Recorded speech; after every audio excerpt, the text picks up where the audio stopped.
Alors Goemar travaille sur ces questions d'écologie au sein de l'agriculture depuis déjà plusieurs années.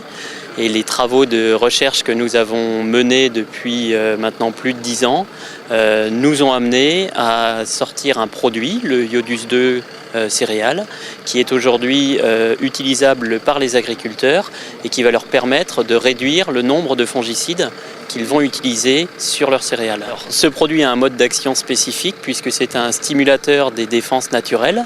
Il va donc stimuler la plante et lui permettre de combattre les pathogènes qui viennent l'attaquer.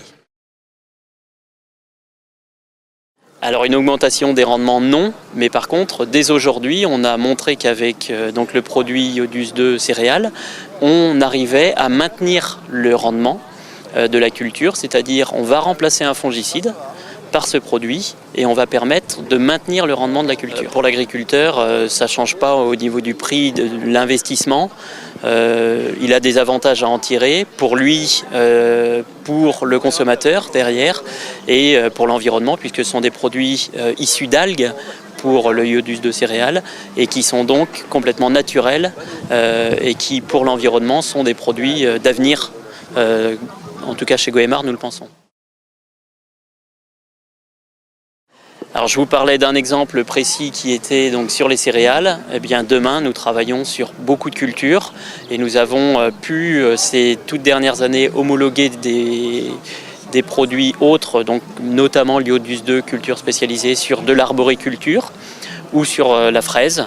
Nous visons demain la vigne, diverses maladies sur l'arboriculture ou les cultures légumières avec donc ces stimulateurs de défense naturelle.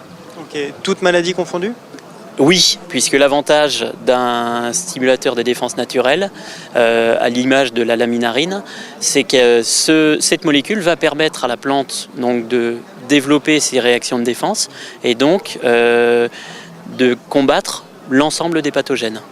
Ce n'est pas une spécificité sur un pathogène, c'est vraiment la plante qui va répondre sur l'ensemble des pathogènes qui peuvent l'attaquer, des champignons, des virus ou des bactéries.